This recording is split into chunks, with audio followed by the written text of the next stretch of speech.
jijini Dodoma wakati wa ufunguzi wa mkutano mkuu wa mwaka wa watumishi wa kusanya mapato Tanzania TAREU, mkutano uliohudhuriwa na wajumbe 621 kutoka mikoa mbalimbali nchini. Naibu Kamishna Mkuu wa TRA Bwana Mcha Hassan Mcha amesema kuwa mbali na kuwahimiza kutekeleza majukumu yao kikamilifu, lakini pia TRA itahakikisha watumishi hao wanaboreshewa maslahi yao na kutatua changamoto ili kuchochea uwajibikaji.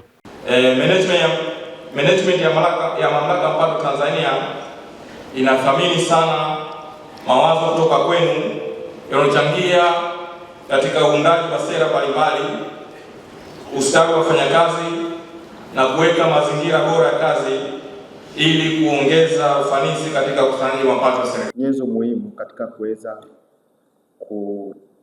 kumuunganisha mwajiri na mwajiriwa, lakini ni chombo cha majadiliano ya pamoja katika majadiliano ya kushauriana na mwajiri katika kuweza kuikuza taasisi. Kwa hiyo tuwapongeze kwa chama hiki kuweza kuwepo na kuendeleza majukumu yake ya kawaida na hata kufikia leo kuwa na.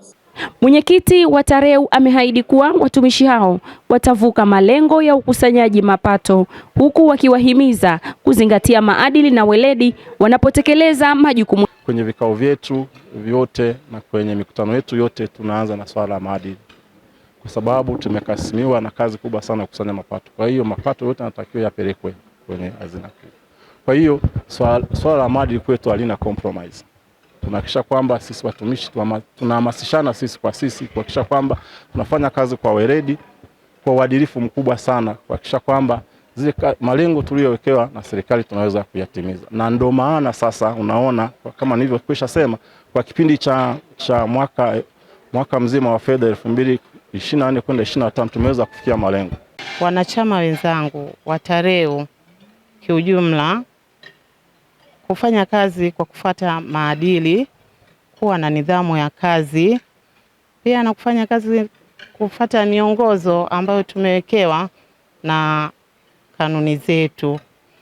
Na la muhimu kabisa, tunatakiwa tujitambue kuwa tuko pale kwa ajili ya kuisaidia serikali katika ukusanyaji wa mapato. Nikiripoti kutoka Dodoma, Lois Joseph, EA-TV.